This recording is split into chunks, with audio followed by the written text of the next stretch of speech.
বন্ধুরা, এই যে আমি শাক ভাজি বানাইতেছি। তো কইছিলাম যে মা আরও শাক পাঠাইছে, এই যে এগুলো শাক পাঠাইছে। আমি আজকে হলো জডিওতে গেছিলাম। জডিওতে বাচ্চার কাপড় টাপড় কিনা, তারপর আবার ফেন্সিতে গেছিলাম। আমার অনেক দেরি হয়েছে।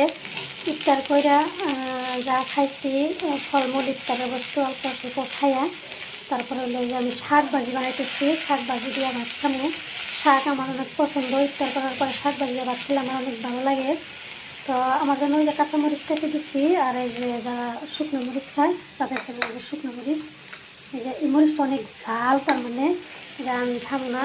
সারাদিন রোজা থেকে খালি পেটে শুকনো মরিচ খাইলে আমার অসুবিধা।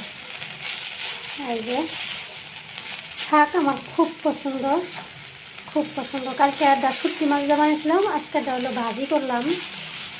অনেকগুলো রসুন দিচ্ছি আর পেঁয়াজ দিচ্ছি, বোঝা যাইতেছে না। এরা এখন ভাজি হয়ে গেছে, এখন আমি ভাত খাবো বন্ধুরা। এই যে